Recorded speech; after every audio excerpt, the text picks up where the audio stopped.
Welcome to the Editor's Note Comics Podcast. Hail to the guardians of the watchtowers of the East.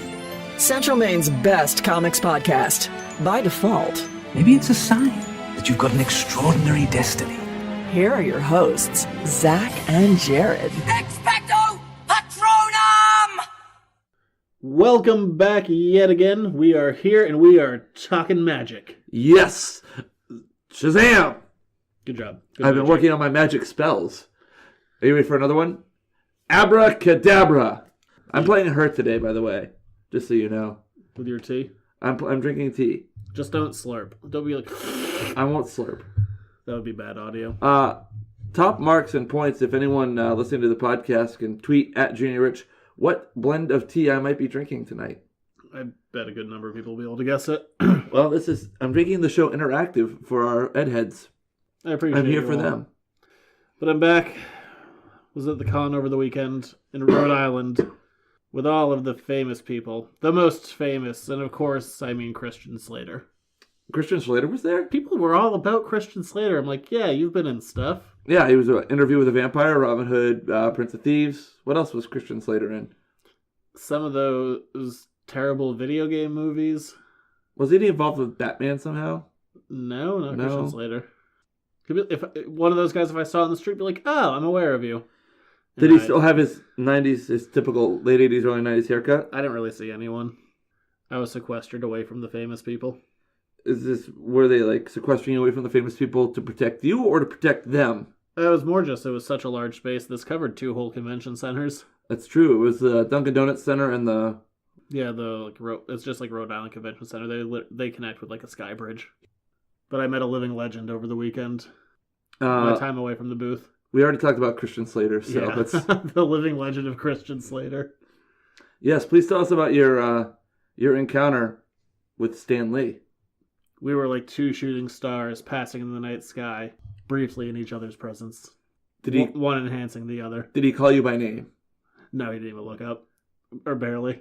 Did you get a picture? Oh, that's right. You were the cheap bastard that you are. You didn't pay the extra $100 to get a picture with Stan Lee. Yeah. Well, the thing, like, he worked all weekend, and he is 94. He didn't, take downtime. Like, a ton of people go out for, 4-hour smoke breaks. Yeah.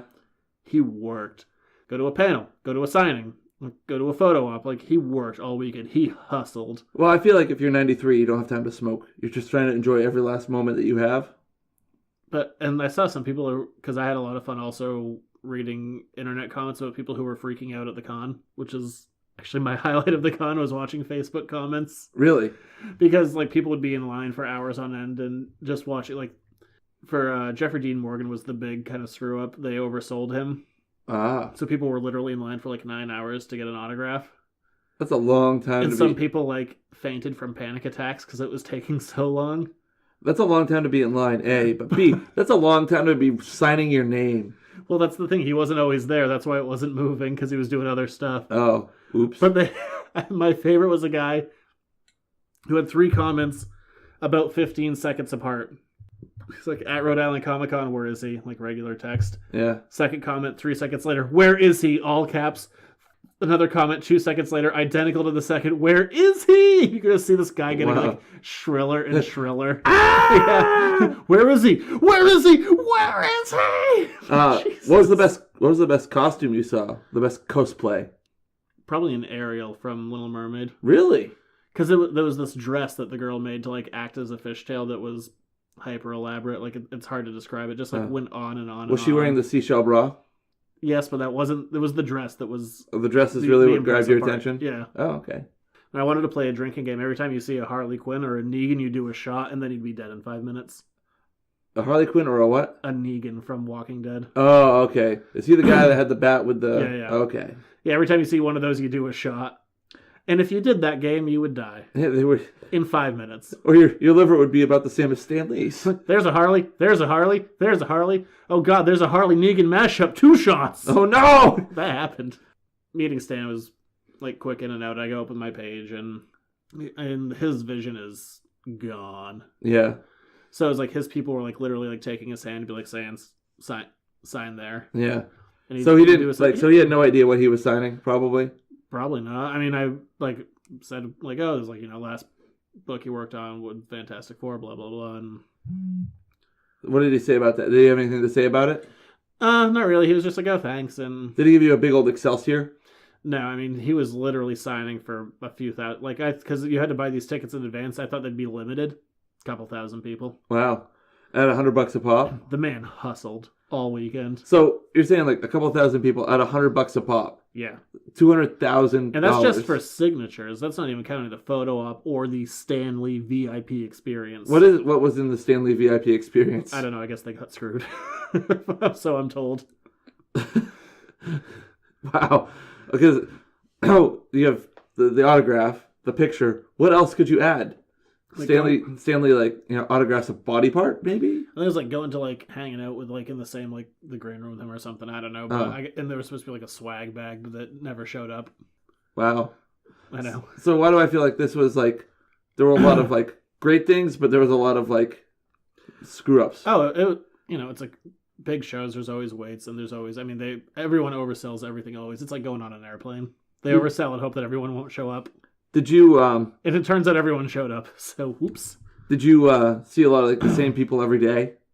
Did like people go and like go for a day? Like say it's like I go Friday and I see everything Friday. Do the same people come back on Saturday and do it all over again, and then come back on Sunday? Yeah, I mean, people had 3-day passes. I mean, a lot of people, especially that first day when they first show up, they do like a big, just lap to see what there is before they start digging into stuff. Did you go and buy anything for yourself? No. No, did you give yourself a chance to wander around and a little, but I mean, I'm there to work. Oh, you're there to hustle too. I got to briefly meet Stan. I was just like, oh, thank you so much, and smile, wave, all that kind of stuff. Were you the man worked, and I just came. I was like just grinning like an idiot. Were you having like little heart palpitations and butterflies? It was just one of those kids. Yeah. Is this Stanley? Yeah, it was cool. I mean, like I said, it was brief but worthy. And then they're like right outside of it, like certificate of authenticity, $20. I'm like, I'm not selling this, and I just left. Yeah, fair enough. Like, I don't really care. The man is hustling. Wow. He worked all weekend. He didn't stop. I can't imagine working all weekend I don't even want to be alive at 94, let alone working. And making $200,000 for signing stuff. Okay, I do want that, but not at 94. Could you would you charge like a quarter for people to like get your signature? It's not worth that much. I think I'd have to pay people to let me sign things. By the way, speaking of your fame, read your article on What Culture. Very nice. Got another one that should be going up soonish. I clicked on it on a couple of different times, so if you get a high click count, you're welcome. I should have a new article going up soon-ish. I Can you give us like a teaser of what it might be about? Monkeys. One big monkey? One pig monkey. Okay. One very specific monkey. OBM? Yes. The OG monkey. Excellent. No, it was cool. I mean, I have a Stanley signature, which I mean, tons and tons of people have, but you've covered it was just one of those like moments that are like, oh, that will stick in my brain forever. Well, that's it's not the first time you've met him though, right? I've never met him before. Your accommodations in the Providence area were terrible. Terrible? It wasn't so bad, but the person who was in my room before me, it was a non-smoking room where they smoked it. Oh, yes, death. I heard about this. And then they were like, is there another room? They're like, no. I'm like, okay. They're like, here's an ionizer. That should help with the smell. Plug it in for an hour. I'm like, thanks. Well, it's not like you went to Providence to stay in a motel. I didn't go to be inhaling a smoky room. Did you go to the Dave & Buster's down there? No. Oh, that's fun. We need a Dave & Buster's up here. We don't have that. I know we don't have that. That's why I was saying we need one up here. Have you been to Dave & Buster's before? Yeah, in the Manhattan. Ah. The Providence one is fun. I like the Providence one. We could go drink beer and play pinball in the store. It's kind of the same. No, it's not the same at all. No, it's not. No, it's not even close to being the same. But yeah, met a living legend. Glad I got to do it.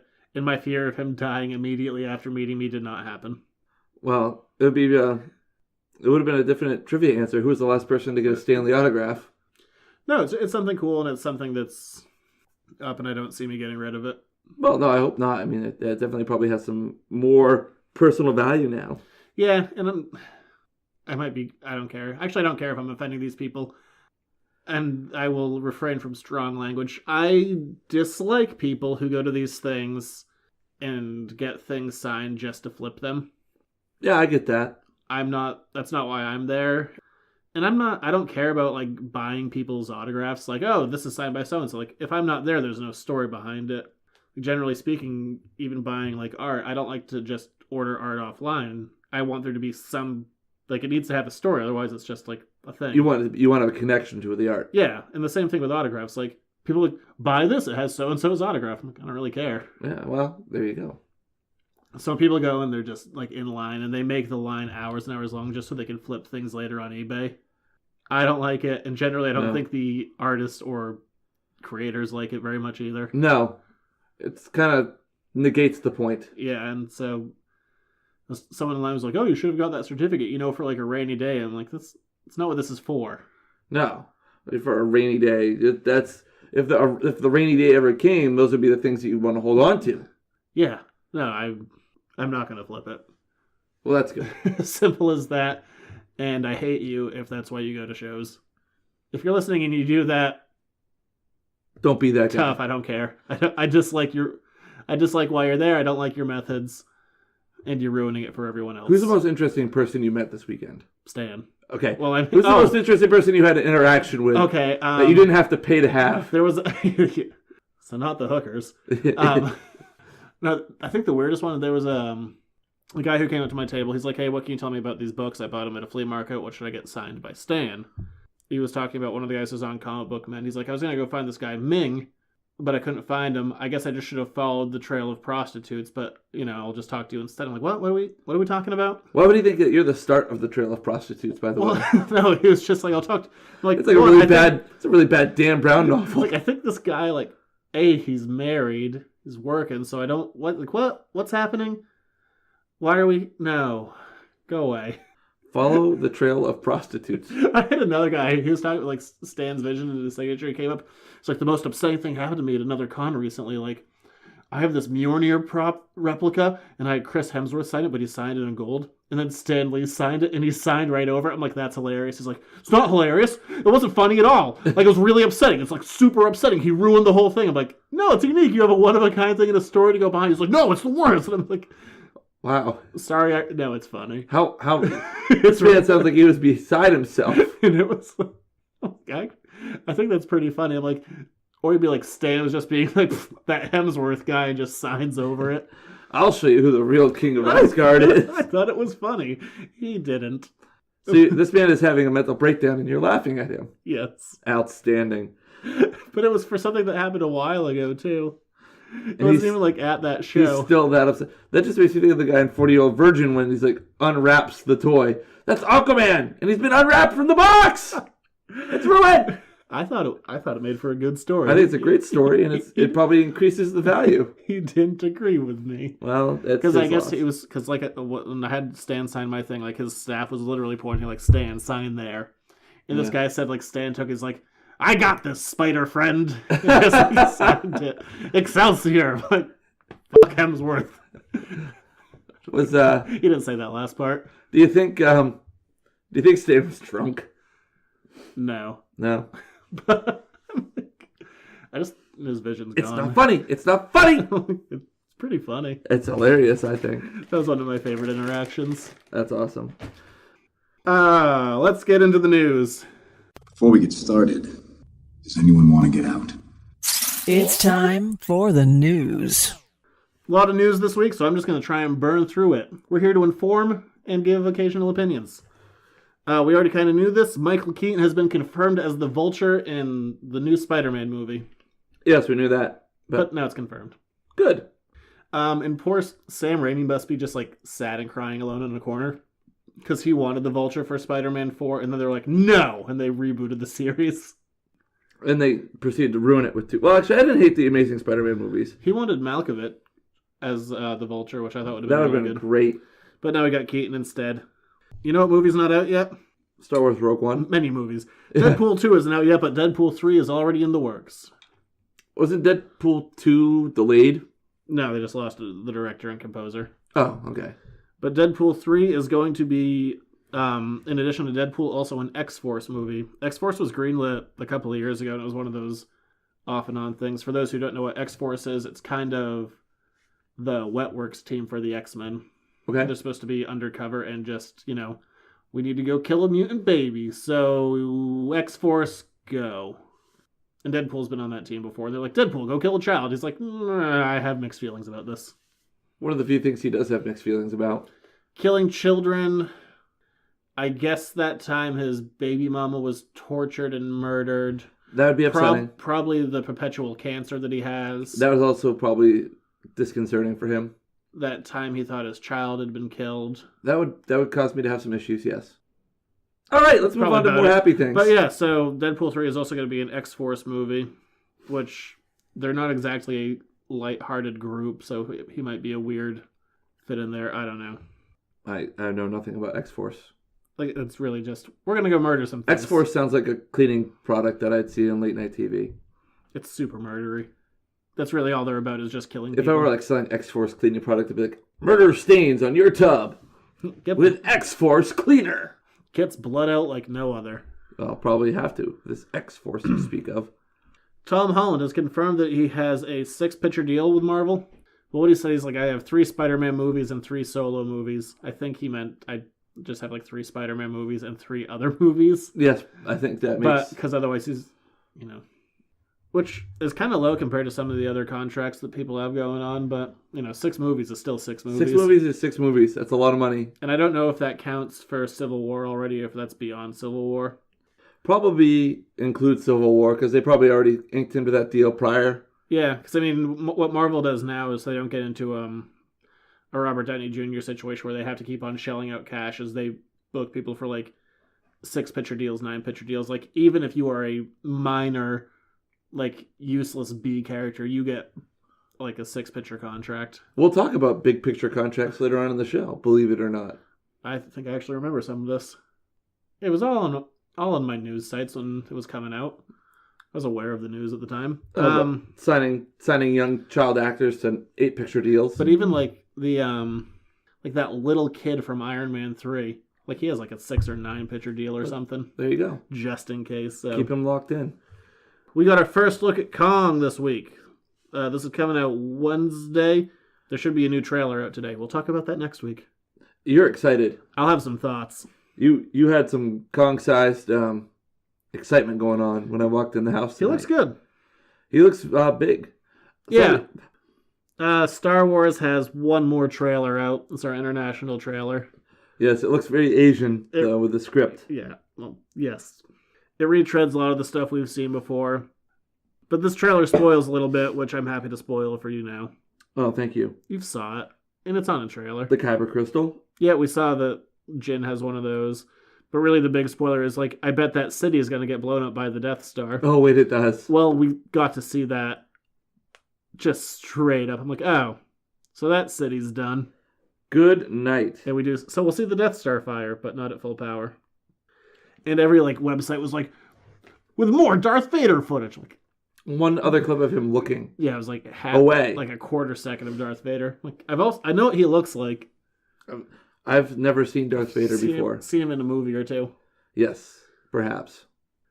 Cloak and Dagger show I'd mentioned before. Marvel characters that were going to be on ABC Family before that changed to something else has been delayed until winter 2018. I don't actually care about the show. If it doesn't happen, that's fine too. So you're ambivalent? Yeah. If anything, I'm like, God, one more thing to watch. If you want to not put it out there, that's okay. Could you not take up my life with more mind-numbing television? Actually, you know what? I'm going to jump around. I had things written in order, but I'm going to switch it up. Jump. Speaking of television and Marvel. Yes. We talked a couple months ago probably about how the Inhumans movie had been removed from the Marvel movie slate. Yes.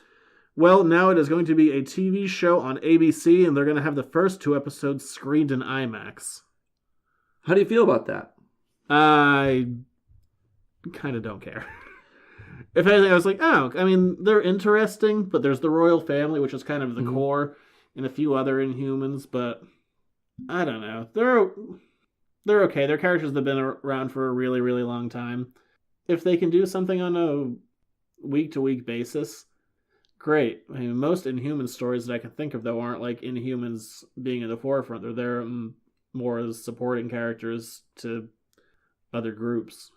I mean, your main character can't talk. That's a problem. And one of your other main characters is a gigantic bulldog with a tuning fork on his head who teleports you. That'd be cool to have. Yes, a teleporting dog. With a tuning fork on his head, specifically. Yeah, I don't know why that's there. Probably to, like, get him in tune with where you're going. He's a space dog, lives on the moon. That probably explains why he has a tuning fork on his head. He's a space dog. He lives on the moon, yeah. Well, good for him. I don't know, we'll see. I mean, they haven't done something like this before. Of kind Was of. he on a supermoon? Because we did have supermoon over the weekend. We did have the supermoon. That was impressive, though, when it was starting to come up. It was big. And then it just looked like a regular moon after that, like when it got up into the... I was in the show when that was happening. Oh. It was massive. I got to see it when I got out, but yeah.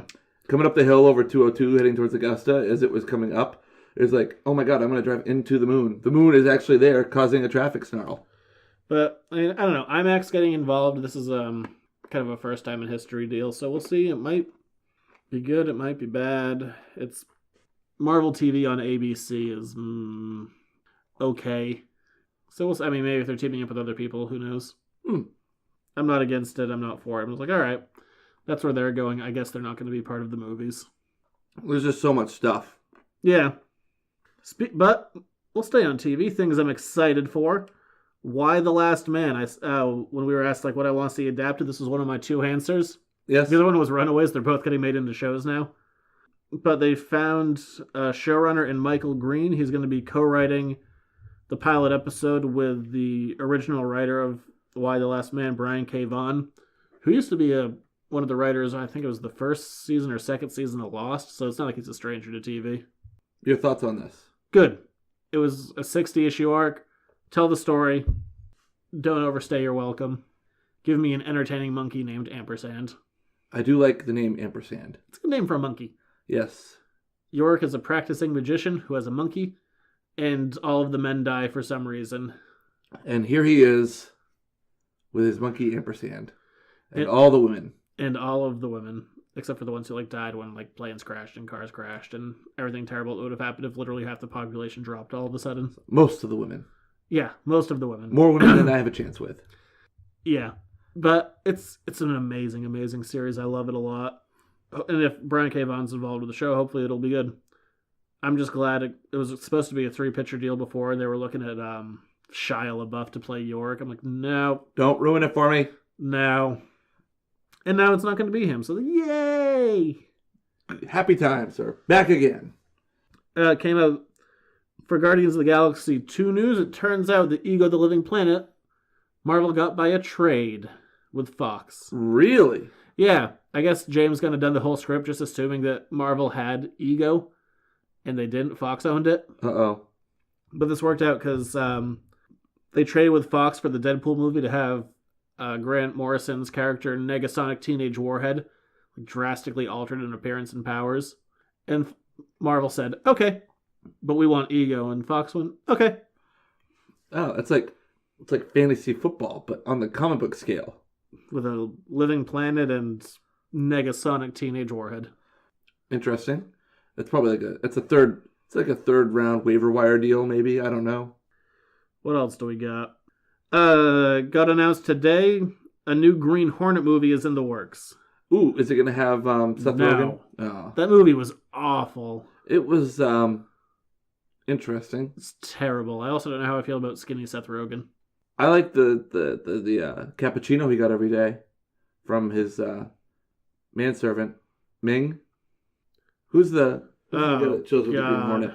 Is it Ming? No. Or am I just being... You're just making up a name. Probably because we had Wong last Kato, week. Kato. Kato. Oh, yeah, Kato. Who was originally played by Bruce Lee. That was his first breakout role in the one season of the Green Hornet I remember that. back in the 60s. I remember that. Which their most famous thing is when they crossed over with Batman 66. The first comic book crossover in live action. Ooh, crossovers. Green Hornet with Batman 66. But, I don't know.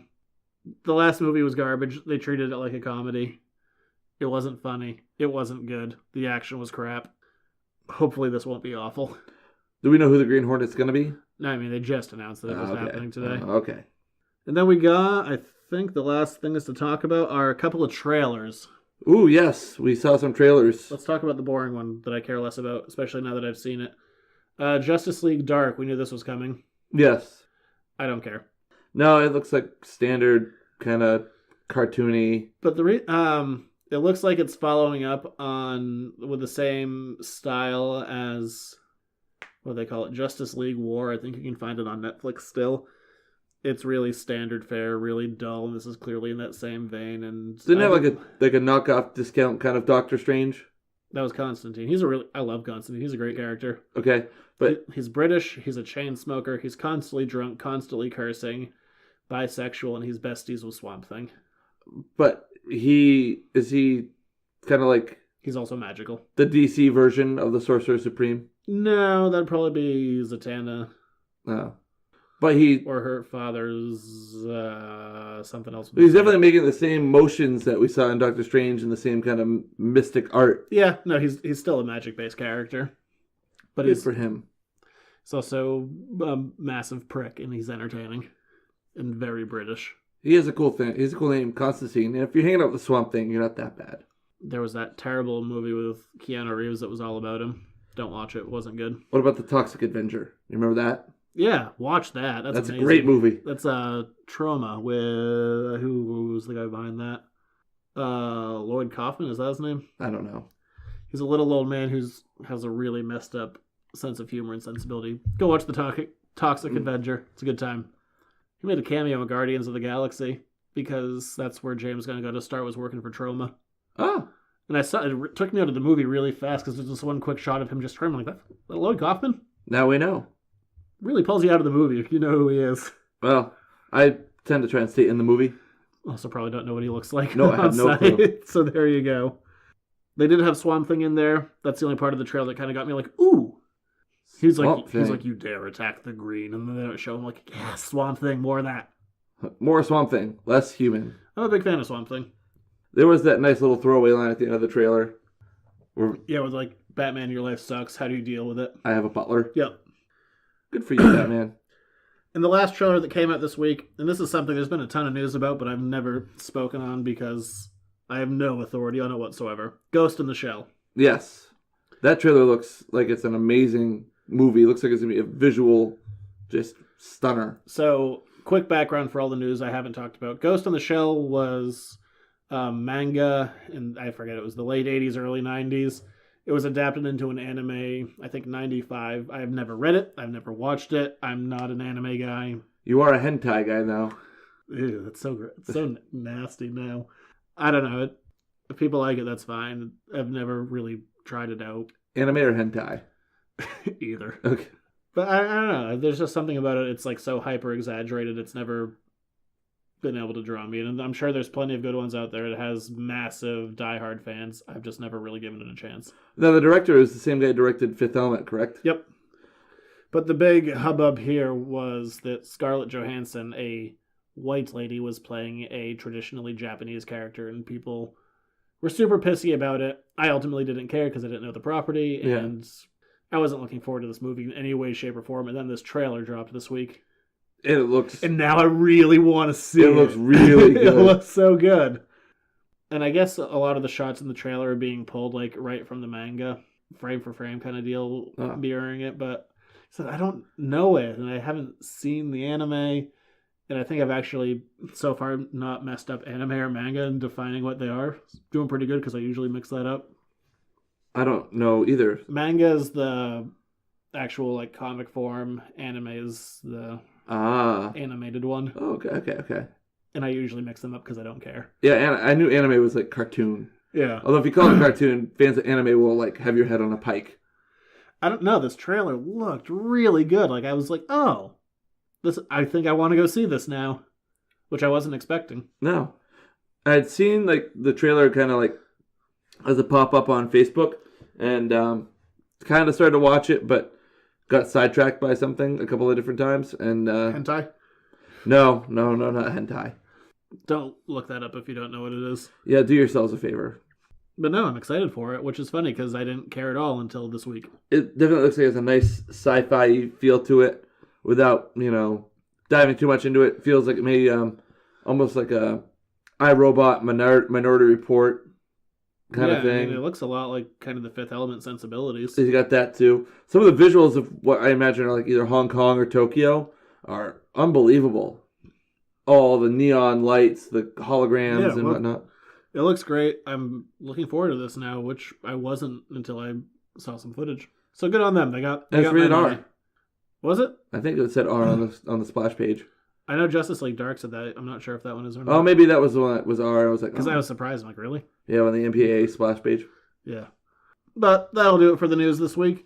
We're moving on. I am gonna sit my ass back and. Oh no! See, this is gonna be let interactive. Jared take it away. I'm gonna help you. I'm gonna take you on a journey, a magical journey. Because guess what, Zach? You're a wizard. It's Jared's Reading Corner. This week, Jared is talking Harry Potter. I'm not really I'm not super against it, but I'm certainly not what I would call a fan of it, even though I've read the books and we're gonna see what watched you know. The movies, and because we're gonna see what you know. They were short, easy reads and didn't really occupy a lot of my time. We're gonna see what you know. That's what this is all about. Take it away. I'm gonna sit back. I'm gonna release the reins. So we have Harry Potter, and the reason we're talking about Harry Potter is because the movie Fantastic Beasts and Where to Find Them is coming out soon. The case. They're in the case. Well, thank you. I've solved the mystery. Well, that was good. Hey, end of show. We don't have to talk about Harry Potter. I don't have to watch that movie now. They're in the case. I already found them. All right. Well, Harry Potter is a series of books, 7 books, written by British author J.K. Rowling. The first one came out. What? 8 books now. Well, 8 books now, but the core 7. All right? There are a core 7 books, plus some ancillary books. Like Fantastic Beasts and Where to Find Them was a supplemental book that was written to kind of mimic what the textbook may have been like from one of the classes at Hogwarts. But 1997, we get our first taste of Harry Potter, and the book is Harry Potter and the Philosopher's Stone. However, in America, it's Harry Potter and the Sorcerer's Stone. But a little background history on it. J.K. Rowling kind of started to mold the idea of Harry Potter around 1990. In the time between 1990 and the first book being published and released in 1997, J.K. Rowling underwent some real big life changes. Her mother died, she had her first child, and then got divorced and was very, very poor. She was actually living on government aid and was able to... Did she have government cheese? Probably. I'm not going to say yes or no. Have you ever had government cheese? No. Don't. They have that over in jolly old England. I'm sure they have government tea. They have a surplus of tea that they need to give out. Government tea. By the way, this tea was fantastic tonight. It's been keeping me going here for the show. Anyway, there are a series of 7 books starting again in 1997. J.K. Rowling, the premier, one of the premier rags to riches stories of our time, helps reinvigorate youth's desire to read and interest in reading. You see, I disagree right there. People always say that. All right, why do you disagree? Because that came out, I was the prime age for that, and I was always reading. I was never away from reading. Well, I mean, when people, I hate that generalization, because I'm like, yeah, that's not true, because that had nothing to do with me. I was always reading. I believe the 400 million copies sold would beg to differ. But I hate the idea that it's like people had walked away from reading, and kids had walked away from reading. Like, that's a huge chunk of my childhood was reading. Well, I think some of it is based on upbringing. I don't think every kid was into books and reading like you were. And I'm not saying that I've always just taken offense to that. People got kids back into reading. Well, no. Maybe it did, maybe it didn't, but... I disagree. But each of these books takes place over the course of 1 year of Harry's life. From 1991 to 1998 is when the book is set. At what they call the Second Great Wizarding War. Can you name, Zach, the 7 Harry Potter books? Oh. I already gave you one. Yep, there was the Philosopher's Stone, yes. Which I know J.K. Rowling has said afterwards, she wished she hadn't backed down on that. And kept it as the Philosopher's Stone? Yeah. Which is a real thing, by the way, that people talk about. Like, Nicholas Flamel was a real person. Chamber of Secrets. Correct. Prisoner of Azkaban. Correct. Goblet of Fire. Correct. Can we get a little ding noise here every time we get it right? No, that'd be more editing. Okay. I have to work my way back. 7 was Deathly Hallows. Yep. 5. And what were 5 and 6? Half-Blood Prince was 6. So I'm only missing 1. Yes. It involves a bird. What was it? Order of the Phoenix? Yes, good job, Zach. What prize do we have for Zach? My beer is empty. No prize for Zach. I can see if there's some dregs in there. All right. So, there are. Good for me. some of the books receive some criticism, though, because the first 3 books are kind of very similar in structure and story arc, where Harry goes to school, Harry gets in trouble, and Harry solves, and by luck with his friends, Hermione and Ron, they save the day. It's Voldemort, and it's always the dark arts teacher. There's always talk of Voldemort, but Voldemort doesn't really reappear as a character until the end of Goblet of Fire. And Harry Potter's a weird murderer. Like, burns that guy to death in the first book. Yeah. So, Harry Potter, 10-year-old murderer. Well, let's all praise Chamber him. of Secrets, people argue that Chamber of Secrets is where Voldemort really starts to show himself, but that was really a ghost image of Tom Riddle, which is Voldemort's real name. But Voldemort really doesn't appear until the end of Goblet of Fire, which is over halfway through the series. And then it really becomes about stopping Voldemort. So it's really... But he was in the first one, like in the back of that dude's head, and then... Yeah, Professor Quirrell. It's still part of him in the second, and the third one I don't remember. Prisoner of Azkaban was more like, Sirius Black is coming to kill you, and... Yeah, I really like Gary Oldman in that. I remember being like the most redeeming part. We'll get to the movies and the ungodly amounts of money they made. How weird is it that a young, like, prepubescent boy had a rat watching him be a prepubescent boy? It's like, weird. there was a grown man in the same room. Yeah. As a young boy. That's it's not good. Yes. But it's not okay. As you may or may not know, though, these 7 books follow. It's not legal. They follow Harry Potter's growth from becoming a first-year wizarding student to a young adult, and coping with the fact that he's probably the most famous wizard alive, and that his parents, James and Lily, were killed by Voldemort, and in killing Lily, Voldemort actually gets destroyed using the Killing Curse, which rebounds off Lily, and Lily and her eyes become a key focal point of the whole story arc. And so it's Harry coming to grips with being famous, Harry learning how to become a wizard. But that right there, that's one of my major issues with this series. That people treat it like it's supposed to be like the underdog story, like it's supposed to be a story for nerds and outcasts. It's not. This is a jock story. It's about a legacy kid who's unnaturally good at sports. Everything focuses around him, and he's also loaded. Yes, I mean... This is a jock story. This is not a nerd story. Oh, no, there's no underdog aspect to Harry at all, I think. And I hate stories that are like, oh, you're an outcast. Well, guess what? Not only are you special, you're the most special person out there. You are the best. Yeah. Why? Because I don't like stories like that. No, and I mean, I think also Harry relies a lot on his friends. Hermione, I think, is really one of the real heroes of the story. She figures a lot of the stuff out. It's really your prototypical She's your hero. Exposition dump.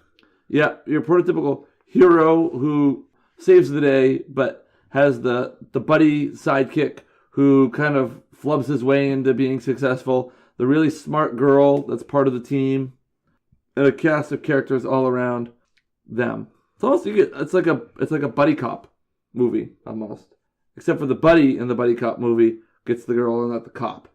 Figure that one out. Although he does get with his buddy's sister, so there's that going on for him. We're keeping it in the family. Hey, there were plenty of Weasleys to go around. So anyway, fewer by the end. Yes, there were. That number was reduced. So anyway, we have these 7 books, and of course, Warner Bros. Is like, we can make a boatload of cash off this. So they buy the movie rights off of J.K. Rowling for £1 million, which is about $1.9 million. Guess how much money they grossed at the box office? So I think it's the 3rd highest grossing film series of all time after James Bond and the Marvel movies. Yeah, $7.7 billion. It was an 8-picture deal. They split The Deathly Hallows, the last book, up into 2 movies.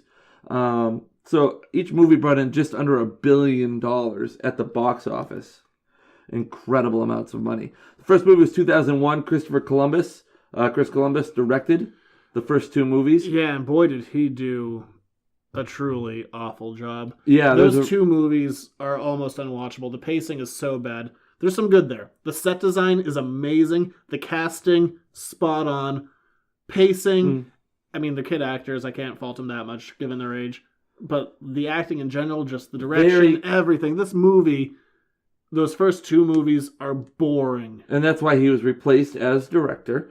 I can't believe they gave him 2. But he was left on as an executive producer for quite some time. Yeah, a lot of people are left on as executive producers. Tim Burton was an executive producer on the Batman Forever and Batman Returns. He didn't do a damn thing. And one of the most impressive things about this is they signed pretty much everybody that was on the cast to a 7-picture deal. I don't think it was that. I think they did it a ways out. Yeah. Because I remember before the last movies were coming out, there was contract renegotiation and there was talk about what's his name? Rupert Grint? Is that his name? Yes, who played Ron Weasley. And the Hermione chick. Emma Watson. Emma Watson. I remember her, like, they weren't sure if the 2 of them were going to come back. And I remember she came out and she was like, I wasn't going to do it, but it'd be like hard for me to imagine someone else in the role. And if I started this, I want to finish it. Blah, blah, blah kind of deal. But they sent them to these huge contracts as kids. Wasn't there another kid who was originally cast as Harry Potter that like, never mind, Get Out? Good question. I'm not sure. I'm fairly certain on that they cast someone else, and that kid was like. But they also tagged some big name Hollywood stars to be in these movies. You had Alan Rickman, who was playing Severus Snape. You had he's perfect. Oh, he was fantastic in the role. You had Maggie Smith. Dame Maggie Smith played Professor McGonagall. She's great. They had Richard Harris was playing Dumbledore, but he unfortunately passed away after the second movie. Which is fine because he was real crap in that role. Yeah, and then they bring in Richard Harris. In Michael Gambon, who just brought so much life and enthusiasm to the role. Yeah, the guy who played him the first time, the guy from Gladiator, he just seems so lifeless and wooden and like real. Didn't feel like Dumbledore. Real low energy. Like I always pictured Dumbledore to be like this kind of like off the wall, like kooky guy who keeps a bunch of slaves working in his super dangerous school. Well, he does. They're called house elves. Yeah. But right. I mean, the first guy he had a weird energy. So death sad, but really the second guy did a lot better. Yes. Well, the movies were all pretty well received. The lowest scores on Rotten Tomatoes are 78s. 2 of the movies got 78s. In fact, the second Deathly Hallows got a 98% review rating on Rotten Tomatoes. I think I'm 50-50 on them. I don't really like the first 2, because I haven't watched these in a little bit. Yeah. The first 2 are boring. The third one... First 2 are like almost identical. If memory serves, I like the third one the most. I think probably because of Gary Oldman. Third one was really good, but there wasn't a ton of Gary Oldman in that movie. The fourth one, I remember being kind of okay on. I just remember being fourth one was like the angsty one. Harry Potter grew his hair out. Well, I remember that being a hair movie. Like, everyone changed their hairstyle, so it must be a different movie. Yeah. 5, I remember being useless. Order of Phoenix is kind of, at that point, you're just kind of pushing for it. Although Order of Phoenix is big because that's where Sirius dies. But that was it. Like, nothing else really happened in that movie. Half-Blood Prince was pretty good. 6, I remember. Yeah. And then 7, I remember disliking because it was just all set up and they just hung out in the woods for an hour. Well, I think the 8th movie, Part 2, Deathly Hallows Part 2, I really liked that. I enjoyed it. I remember overall, I remember enjoying that one, but it had a different tenor and feel to it. So out of 8 movies, I'm like, okay, 4 of them are good. And I'm real 50. I'm with you, though. I really like Prisoner of Azkaban. I think it's the first time that the kids really kind of hit their own as young actors. And the 4th one has David Tennant, the 10th Doctor. Yes. Overacting like nuts, like the 2 scenes he's in. Yes. He's like spitting while he's screaming. He's chewing the scenery like it's his job. Like, that is some bad acting. So, after all these movies and everything, by the way, I have a little quiz to see what you know about some of the intricacies of Harry Potter. I did no prep work for this. That's perfectly fine. It's like when we did the Watchmen episode, yeah. And I just breezed through it. You're like, oh god, I'm going to read like this insanely complex piece of literature. Oh no, it's complex. And I skimmed through it in like 2 hours with some Bud Light. So then, of more of late, they released and they opened a site called Pottermore. which is a tremendous website. It's a great resource for huge Harry Potter fans. You can get sorted into your house. It's an interactive world online. It helps supplement the books. It also has an additional 18,000 words. I don't like that. Especially like in the future, like it's like when Donnie Darko came out, and if you wanted to understand Donnie Darko, you had to go to the Donnie Darko website to understand the movie, and I don't like that. You don't like having to go... Yeah, I get that. No, either put it up, like, I don't mind there being, like, spin-off material and all that, but don't make it a requirement for, like, major characters and major plot points. I'm not for that. Speaking of websites, because today is the 20th anniversary of Space Jam. Yes, it is. It's also the 30th anniversary of License to Ill by the Beastie Boys. I got that. I have that on CD. Wow. I think we also had it on tape when I was a kid. Yeah, we did. It was one of the tapes we had. Yeah, I felt old today when I read that Space Jam turned 20 today. But you can go online, and I highly recommend you do this. I don't know why. The original Space Jam website is still online from 20 years ago. Is it like... It's real crap. But it is probably the coolest thing. It's a time capsule. Did you ever make your own website when you were like... Yep. GeoCities? Yeah. Oh, GeoCities. It looks like a GeoCities site. It's total garbage. I went on... I don't know why it popped into my head today, probably because I had heard it was out there a few years ago. I never looked. I checked it out today. Still there. Still terrible. Wow. I'm going to have to look that up when I get home The original Space Jam website. They have like... Oh my god, it's... Yeah. Did it have like a QuickTime 2.0 media player? I didn't get that deep into it. 20 years ago. That's 1996. The internet was not very good. It's not a good website. But, god, is it worth checking out? Well, there you go. So, anyway, back to our Harry Potter extravaganza. So, most of the first 6 books take place in and around the Hogwarts School of Witchcraft and Wizardry, which would probably get shut down by any board of health with all the accidents and deaths and just general problems that happen at that school. And then Harry's a damn dropout. Did he ever get his GED? That's a good question. His wizard GED. He ends up working for the Ministry of Magic. You read The Cursed Child. You tell me he's working for the Ministry of Magic. Yeah, he's a real crap dad. Well, you know, when you're the world's most famous wizard. I really like that aspect. And I'm like, huh. Well, he sucks. Poor Ginny Weasley. But I kind of liked that they didn't make him like the world's like best dad and best husband. They kind of sucked at both of those things. But the kids like balls up, like it was like any other Harry Potter. The kids balls up the entire thing, and then they have to fix it. Oh, okay. Well, balls up. That's a terrible way to be, I guess. And they do it bad. At least they brought back this. That's something else that I like about this whole series. You can't introduce time travel and then be like, well, we're not doing that anymore. You can't just. That's not an element you can pull in and out. Oh, the time turner? Yeah. I'm... If you're going to have an augmented world, I'm always against... And not always, but usually, like, you can have one thing. Like, you can have a world that's slightly different, but, like, the main difference is this one big thing, in this case, magic. You can't go, we have magic and time travel. Well, could you say the time travel is magic? Yeah, no, that's... But that's one of the unique... Speaking of the augmented world, it's really unique in that, well, it takes place at Hogwarts. It also takes place in real-world England. Barely. I wanted more of that. I would like to see more of how because they're just like they're in their own bubble. Yes. And I don't want them to be in a bubble. I'd want to see how that. Well, you get some of that with effect it has on you the get world. some of that with Mr. Weasley and like Muggle artifacts. A little bit, but not. Yes. Not a bunch. No, and then you also get the Prime Minister of England also interacting with the Minister of Magic when Voldemort starts coming back and the Death Eaters, his crew that he hangs out with, start raising havoc and causing problems in England. But as aforementioned, the movie or the books and the movies take place in and around the Hogwarts School of Witchcraft and Wizardry. Zach, as you know, there are 4 houses. There are 4 houses at Hogwarts. What are the 4 houses?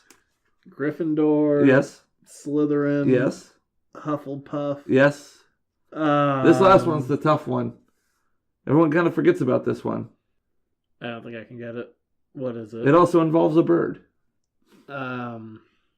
Pelican. No. Quote the blank. Oh, Raven. Raven House? Ravenclaw? Ravenclaw. Good job. I'm very proud of you. That was pretty That was really fed to me. And now we're going to play a game called Sounds Like a Dirty Word, but it's in a Harry Potter book. Well, which house, if you were going to get sorted into a house, where would you go? I want to go to Gryffindor. It looks like it'd be the cool place to hang out. Where you want to go? Where would you go? Do you think you'd go there? I'd like to think I'd go there. I'd probably end up in Ravenclaw. I don't think I'm a Hufflepuff. I'd definitely be the evil one. You'd be in Slytherin, no doubt. I don't need a hat to tell me that. I'd definitely be in the evil house.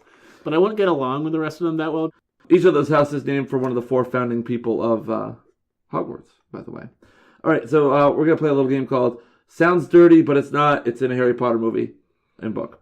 Is this a yes or a no? Well, no. These are actual words. These are actual things. How's this a game, then, if you're just it's not a game. It's just, they may sound dirty, but they're in the movie, in the book, and I want to know if you can identify what they are. You should have given me like a list of like actual dirty words to compare it to. I should have. Crazy like things that I'd be unaware of. What's a Horcrux? And if you say something that a lame prostitute uses to get around, this sounds like SNL Celebrity Jeopardy. Yes, I'll take Horcrux. That's not what your mother was wearing last night, Trebek. Those are the bits and pieces of Voldemort's soul, right? Yes, they are. I remember that was one of my favorite bits when they did that animation showing like that wizarding history in the 7th or 8th movie. It'd be Deathly Hallows Part 1, I believe, where they talk really about the 3 brothers. Yeah, where they like do this. I really liked that animation. I remember really being on board for that. In the story about how the 3 brothers tried to cheat death and how the 3 might be Dumbledore. Is that a thing? Dumbledore has one of the Deathly Hallows. He has the Elder Wand. Was he one of them? Was that? No, he wasn't. Okay. It was what? Oh, why can't I think of his name now? Crap. One of those 3 brothers that had the invisibility cloak that Harry ended up with. It doesn't matter. Oh, I can't remember it. Crap. It's okay. Anyway, what's the pensieve? Besides a really interesting plot device for flashbacks. Was that the time? No, that was a time turner. That was the time turner. You could twist it and it takes you back. I don't remember. The pensieve was that silver bowl that you could put memories in, and you could dive into somebody else's memories. Yeah. So that was a really interesting plot device for flashbacks. Yeah. Where they just go back to this is a good way to get exposition out. Yes. What's the difference between a Muggle and a Mudblood? They're both a little racist. It's very racist, actually. One was just regular people, and one was some regular people who happened to be magic. No, one would be pureblood magic. So your mother and father are both magical. That's Muggle is regular people. My bad. Yeah. And Mudblood is someone who's, part magic, part regular. Well, I thought, was that they had 2 normal parents and then they happened to be magic? Wasn't that it, or was it just... Yeah. Okay, so I was right. Yes, you were. There we go. I screwed up. What is Quidditch? A game that makes no sense. Why don't you just catch the snitch? Has anyone ever won a game without catching that thing? No, you have to catch the snitch. Yeah, so what's the friggin' point of the rest of it? Well, if you get enough points with the quaffle... What's the point? Just catch the little thing. Yeah, but if you get enough points with the quaffle, it doesn't matter if the other team catches the snitch. Because in the... I think there was one game where somebody had caught the snitch to end the game and they didn't win. I think. I can't remember. It's nonsensical. Yes. Where is platform 9 3/4 located? It's an actual London location. Well, London. Yeah, but what station in I London? can tell you a single station. King Cross. Okay, great. There you go. So there's your Harry Potter in a nutshell. Little trivia. By the way, interesting piece of analysis from J.K. Rowling. A lot of people think that the books are about love and the power of love. They are not. The books are about death. That's emo. Yeah, but that's what she said. Overcoming death, the fear of death. Think about it. Voldemort doesn't want to die, so he's willing to go through any length to make himself live. Harry faces death down and isn't afraid of death, especially in the last book where he's willing to sacrifice himself and become very much a Christ figure. And then he just breaks that wand and tosses it off. That could have been useful. Yeah, they're the most powerful wand in the world. He just breaks it all willy-nilly. He's like, meh. So, gotta throw it away. There's your crash course in Harry Potter. So why do you like it? Because I was never... You were never huge on it. I remember you went on this long diatribe about it one night. It's never been, I don't know. I mean, I think growing up, the books came out, and I stopped reading them eventually, and I went back to it later on, but I remember I read the first 4. The 5th one was just, I couldn't get into it. I was really bored. I think I enjoy them because I enjoy the story. I think it's an interesting story. Because you were like, it's midnight and it's Harry Potter.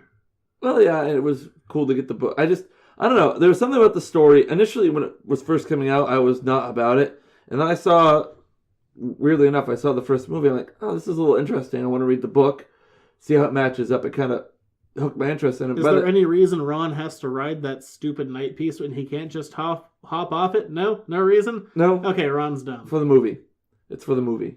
Really slowly, like. But by that point, when the first movie came out in 2001, they were already 2 or 3 books in. So it was like, oh, well, it'd be interesting to read, and I was able to get caught up. And I don't know, it's just one of those things that I started, and I was like, I kind of want to see it through. I want to see what happens. I don't know if I got super emotionally involved in a bunch of characters. Yeah, sure, when Dumbledore dies, it's like, oh, that sucks because he's such a cool character, but somebody big had to go at some point in the movie, in the book series. I don't know.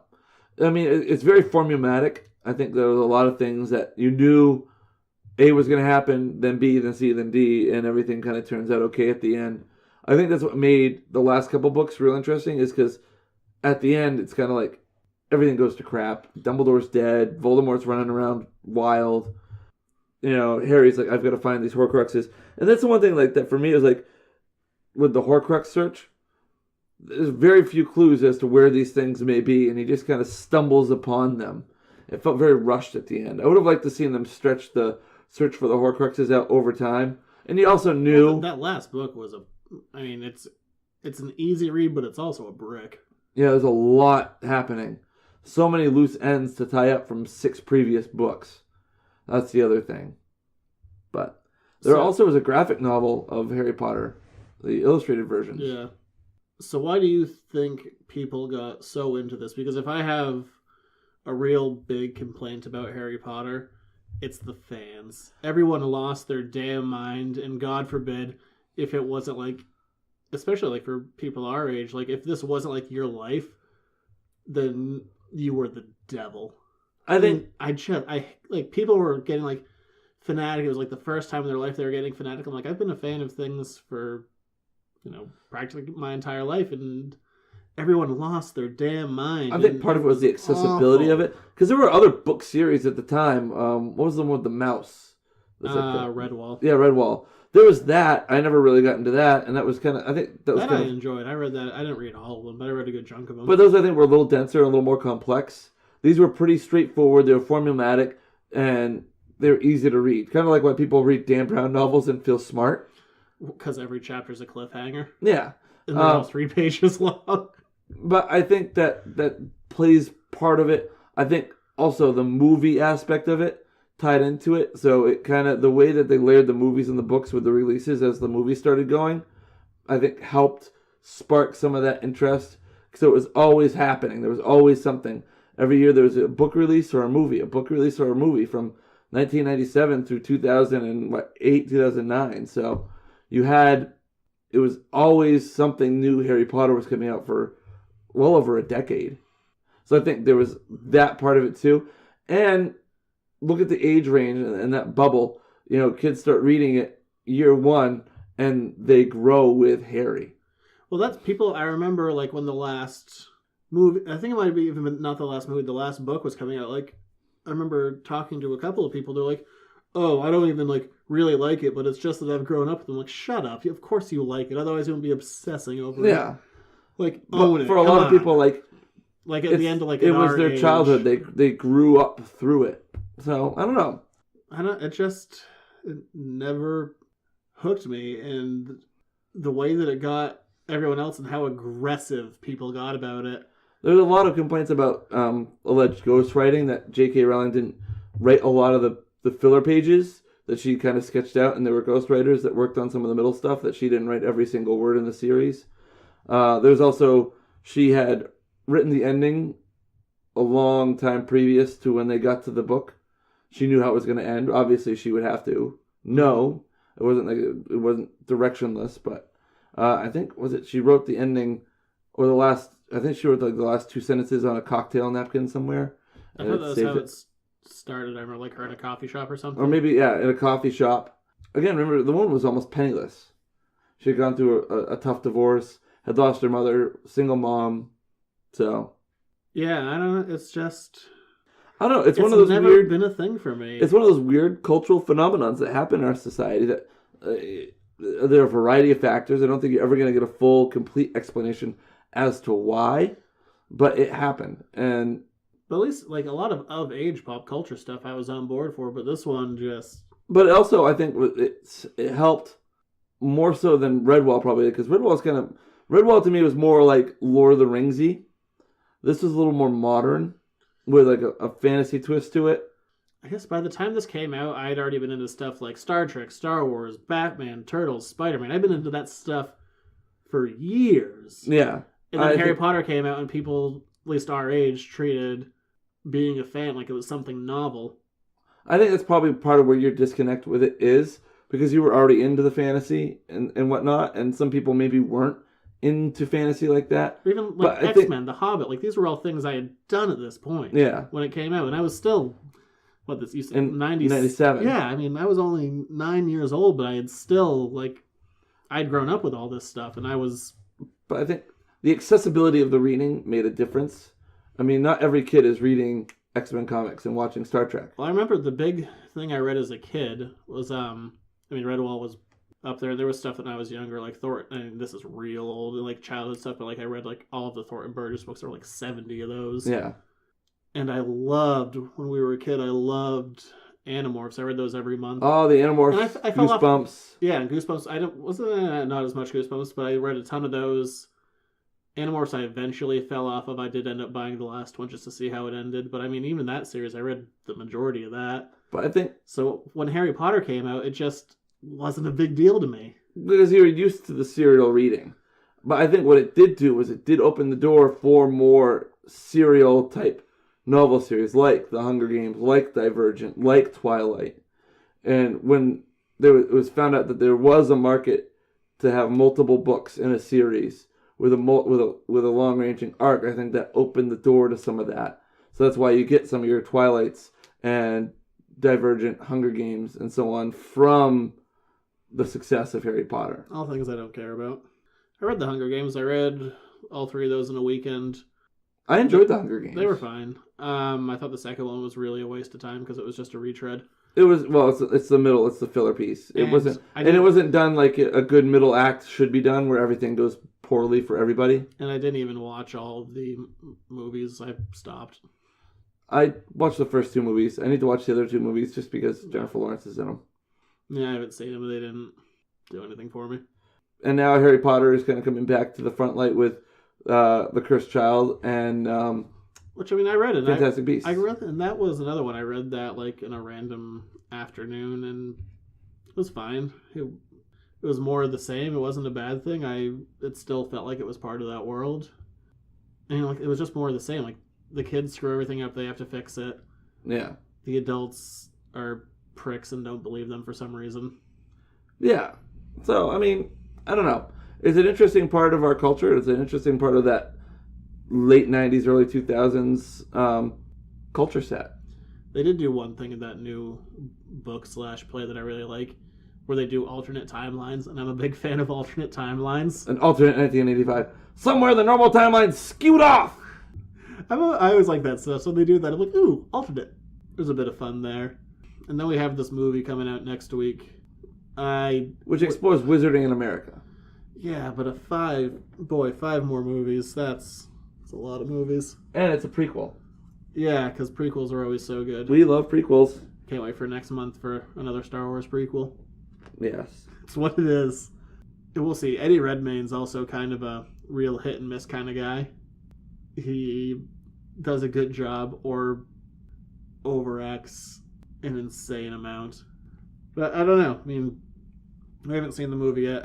Are there any reviews out on it yet? I was just looking for that right now, actually. Fantastic Beasts is at 89%. Okay. The Edge of 17 is at 91. Well, good for them.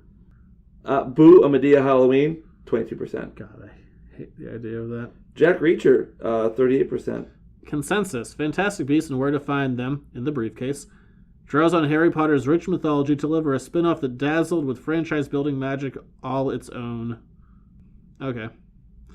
And this one's directed by the same guy who directed like the last 4 Harry Potter ones. David Yates. And J.K. Rowling wrote it, so we'll see. I'm interested. I don't know if I'm looking to go to the movies to see it. I might wait and see. Well, we're doing a show on it. Oh, I guess we're going to the movies next week. Yeah, that's... And for as much as you liked Harry Potter for so long, I feel like this is right up your alley. Your Harry Potter alley. Your Diagon alley, if you will. Ooh, nice job. Yeah, I made a reference. I'd like to go to Diagon Alley. That'd be it looks like a pretty badass place to go. But the slavery thing's weird, right?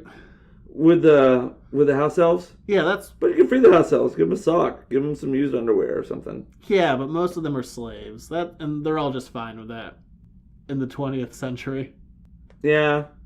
I mean, it's... The Wizarding World is kind of like a throwback, almost, to, like, old Britain. To slavery? Nah, I guess that, too. I'm trying to find the name of the guy that had the cloak of... the invisibility cloak. Tale of the Three Brothers. Here we go. By Beetle the Bard. I was thinking, because it's really hard to review it just speaking as a series as a whole. Like, obviously you would say, like, go read the books, watch the movies. Even, I think I'd fall on that side ultimately. But not because of my own feelings about it, but just because I know how much other people loved it. And if they could find that in it, then, I guess... Maybe not as an adult, but if you're young or if you have kids, great, bring it on. Yes. Ignatius Peverell, by the way, is the guy that had the invisibility cloak. The Peverell brothers. It never did it for me, but if this many other people enjoy it, then I really can. Yeah, I mean, I'll let I think at the end of the day, though, for me, it's the masses have spoken. It's getting people reading, which I think is huge.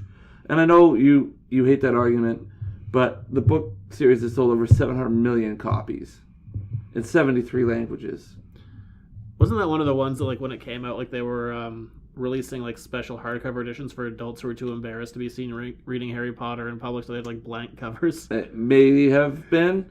I don't know if you take the dust jacket off, it's a blank cover underneath. Maybe that was it. I seem to remember something along But they were those huge. lines. It was also, like, right at the advent of, like, where internet spoilers were becoming a big thing, and they were, like, huge embargoes on the book, huge embargoes on literary reviews, like... when people were reading advanced copies, they were having same old stuff. Next. Well, but I mean, they were having to like keep their mouths tightly shut. In this one, there's a dragon. Yeah, you're a dragon, Harry. So there you go. I mean, there's so much stuff in the Harry Potter world. I don't know if we mentioned that. The Hagrid guy, he was spot on. That's what the hell is his name? I'll give him serious credit. He was right on. He's a pretty famous actor, too. Hagrid. His name is Hagrid. I know. He's a real person. Robbie Coltrane. Mm-hmm. I liked the casting of the 3 main characters. Yeah, they did really well. They did a really good job. I mean, that was one of those things like they could have done really well or really bad. And they kind of hit it right on the nail right on the head. So there you go. It never did it for me, but there's more of it coming, and apparently... Everyone decided they wanted more money, so it's not going to stop. You know why? Because it's a license to print money for Scholastic and Warner Brothers. Yeah, and I mean, this is still one of those things. I'm not a big fan of this era we're in where things don't end. And we're starting to get things are starting to become retro and become hip again. But I mean, it's a sign that we're getting old. We've said it with like stuff like, Star Wars or Indiana Jones and all of this kind of stuff. Like, how do you make it fresh? Well, I want there to be a story. I want there to be a beginning, middle, and end. And that's always one of the downside of comic books, is comic books are nothing but Act 2 at this point. Act 1 has happened. We know what Act 1 is. Yeah. Everything else is Act 2. We can't have an Act 3 because, the end of character, and that's not happening. Some of the problems I have, though, with, like... And I don't want that necessarily for movies. I just want to be able to... Or books. I just want to be able to go in, beginning, middle, end... Feel a complete story. Get on out of there. Like, my problem is with some of these movies, I'm going to call them, like, almost... I don't want to call them filler movies, but they kind of are. Like, Rogue One is a filler movie in the sense that we know what happens before, we know what happens after. But that and it takes, for me, it's going to take away from some of like, Darth Vader's on any Jeopardy, right? And there are going to be characters that maybe are tied to the Rebel Alliance that we see. Mon Mothma, we see her, we know that she's alive at some point. There's no suspense for some things for me. Whereas with the that one guy said at that panel whose character definitely dies. So that doesn't help. But then you have episode 7, 8, 9. We don't know what's going to happen next. That's exciting and that's fresh. My worry about Fantastic Beasts is where it takes place between the death of Voldemort and Harry Potter becoming of age. We know what's going to happen. We know where things are going, and I don't know if it's a story that needs to be told. We'll see. Yeah. Like you said, I want a good story, but I want it to be a story that should or needs to be told. Right? I guess with the Rogue One, it'll be interesting to see the story of how they got to the Death Star plans and how that story is told. I'm just excited because that's a big universe. I'm just happy to see something that's going to step away from the Skywalker family. Oh, come on. The Skywalker family is going to be involved in some way, shape, or form. Well, we already know Vader's in it. Yes. So yeah. But, I mean, a story that doesn't focus around that familial connection. Because that's a big universe. They survived on, 40 years of, that expanded universe that's now been thrown away, but still, there's a lot there. It's rich enough that I'd like to see something outside of the Force using Skywalker family. Well, maybe we will. So I want this movie to do good because I know that they're going to be cranking out a movie every year now, and I'm kind of against the idea of doing a Han Solo prequel and a Yoda prequel and a Boba Fett prequel. I'm more interested in learning about things we haven't seen before, so the idea of Rogue One focusing mostly on characters we don't know, I'm on board for that. It's not a big risk, but it's a little bit of a risk. Yeah. And I don't want them just going back to the well of already established things. Yeah, I think you get the sensation this is stepping up just outside the circle and testing the water to see what kind of reaction there'd be. But we switched topics there. God, we have a month until Star Wars. I know. We're just killing time. No, because this is going to take forever to edit. Oh. Next month I'm going to do... I meant show content. We're killing time till Star Wars. Yeah.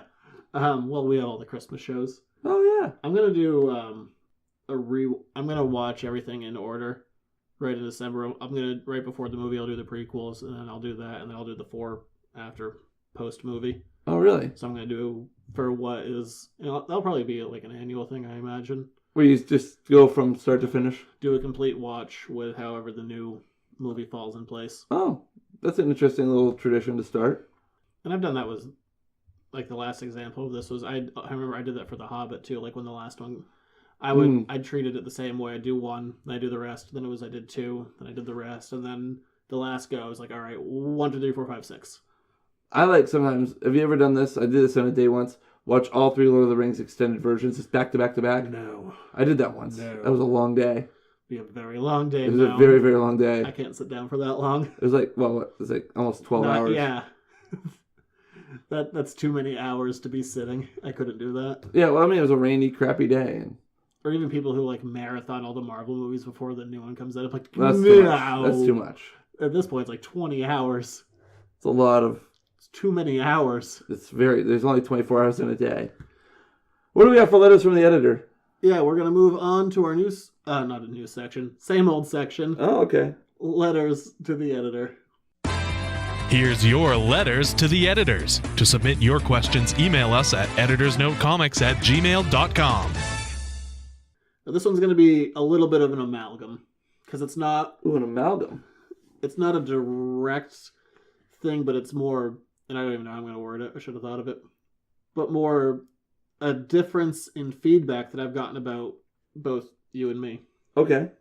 Some people say that I hate everything. Yes. Some people also say that... I love everything.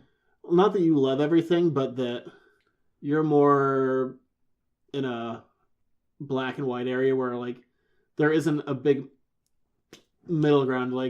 If I say, something's... yeah, it's fine. You're why do you hate everything? So I guess the question is... Why do you hate everything? Yeah. We're doing this on the internet and, tearing stuff down, and which is... Frankly, I have two levels, because there's certain stuff, like, even if it's something I'm not interested in, like, if someone's really passionate about something, even if it's something I don't care about, I like hearing someone talk about something, like, in detail and with passion and with, like, real reverence. Mm-hmm. But at the same time, like, I don't know, I like to, for stuff that we do, I want things to be on extreme spectrums. I want to go, like, this is the worst thing ever, or, oh my god, this is the best thing ever. But also not have that, this is the best thing ever, going like, remember this moment, remember this moment, remember this moment.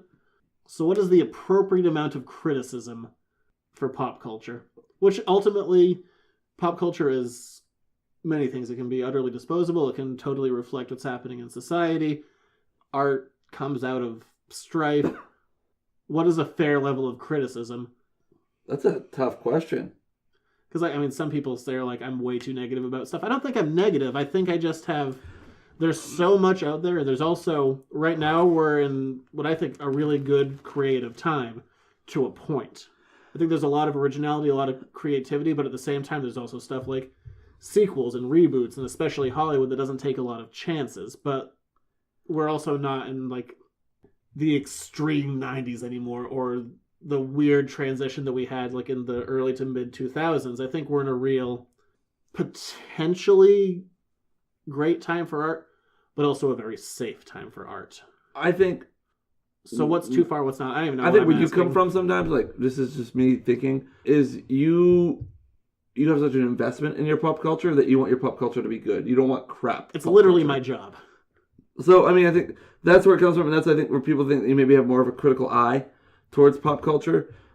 I don't know, pop culture is a weird thing. But also, I want it to be good, because it's tangentially connected to me now. If it's good, I'm going to make money. And I'm also going to enjoy it. But, I mean, at this point, it's literally connected to my livelihood, the quality of it. If it's bad, people are going to drop it. They're not going to put their money into it. But I also think that with pop culture, it's, like, to each their own. I think there's so many... It's such a weird beast, and there's so much... Because pop culture ultimately ends up being an entertainment factor, and it's, I think, also a reflection of the times and a reflection of where people are. All right, think about coming out of the 80s into the 90s, you know, where you said, like, it was like the extreme 90s, right? We're finally kind of feeling like we're coming into our own in a lot of different ways, and we're kind of, like, looking to push the envelope. There's new technologies, new things. Think about the internet was a big thing. Cable TV really starting to take off. Cell phones. All those pop culture things mirroring the times. Pop culture always, I feel, mirrors the times. So I think it's easy to be critical because I think the times are more impactful now that we are young adults. And what's going on in society is more impactful. So we hold things to a higher standard and a higher value.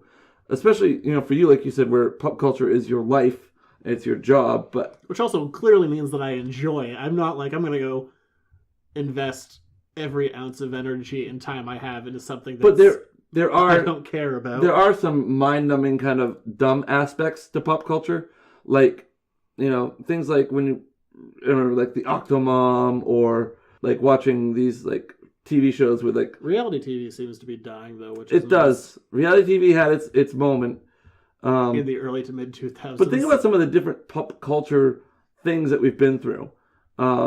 And the different fads, because everything, very few things have long-term staying power. Remember when Who Wants to Be a Millionaire was the greatest thing, and it was like, but they gave it to you in small doses. It was like every night for like 2 weeks, or every Tuesday for like 2 months, and then they would go away. It wasn't like a constant, everyday thing. But no, I believe that pop culture reflects the times that we're in, and it reflects the mood that we're in. And I think that... So where does that go to criticism? Like, where... I don't care what people like. Like, if you like it, you like it. I don't really care. Yeah. But I'm also going to be critical of the things I want to be good. Well, I think that it's a... Especially, I mean, like, growing up, like, this stuff until, like, roughly 2008 wasn't as culturally acceptable. Like, growing up with this stuff was, like, Fight Club. Like, first rule of this, you don't talk about this. I think that's part of it, too, is you come from... And now it's big, and the like, culture has changed, where you were part of what you felt was, like, an exclusive club. Well, it's just, I think I've said this before, it feels like being right. Like, I've on this bandwagon. I've been telling you all along that these are awesome. But then again, it's something that you've invested a lot of your time and your energy and your enthusiasm and your emotions into, and you want it to be good. Now that it's coming to life, it's not just on the page anymore, it's popping out.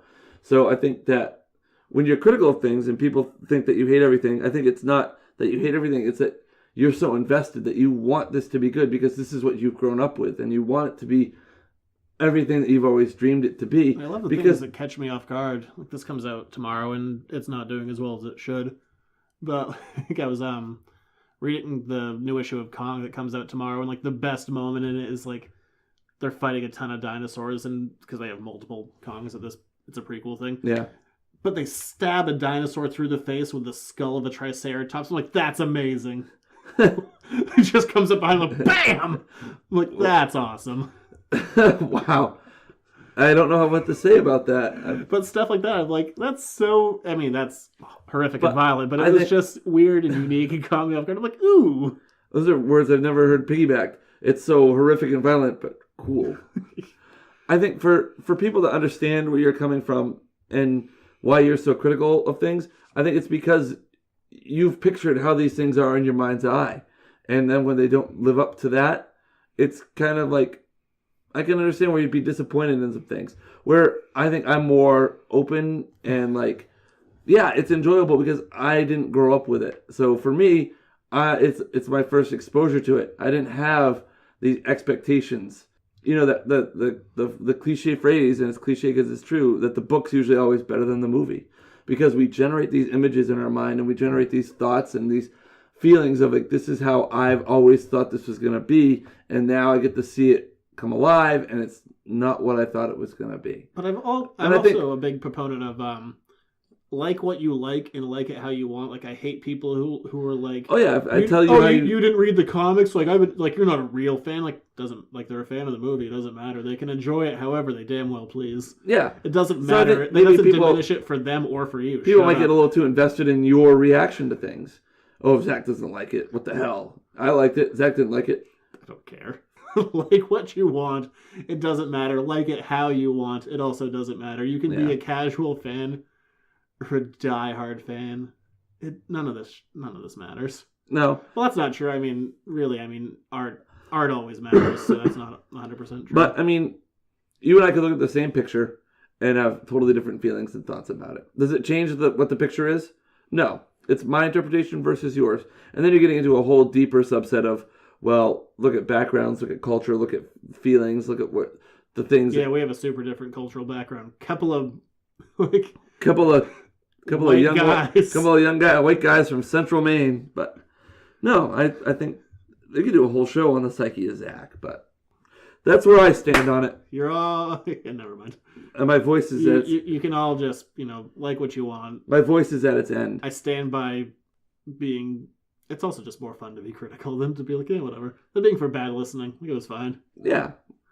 If differences. If you tune in all the time and was like, oh, this is all awesome, and we're not being honest, then you're not getting what you deserve either. So there you go. I still hate Suicide Squad. So for people that want to wrap notes in a brick and throw it through your window for your abject hate of Suicide Squad, where can they find you? 210 Water Street, and beautiful and very warm. It's not. Hollowell, Maine, downtown. Yeah, how's that river doing? Still flowing. Oh, there you go. Facebook, Instagram, Twitter, YouTube. I swear I'll start trying to cut more videos soon. Go check out the YouTube. Subscribe in case I start cutting videos. You're like every other YouTube channel on the internet. New videos coming next week. Well, there are videos coming every week. They're just not ones that I'm putting effort into. Oh, okay. Fair enough. I have a few other. They're good. Well, they're fine. They're only a couple of minutes long and really won't detract from your life. All right, there you go. Good. Too honest. Am I anywhere else? I don't know, probably.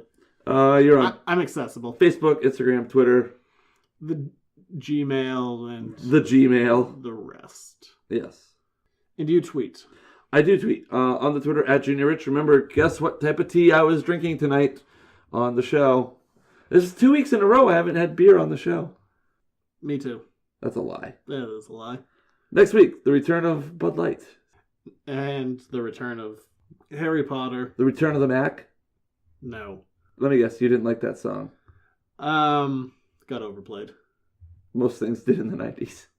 Until next week, try not to be awful.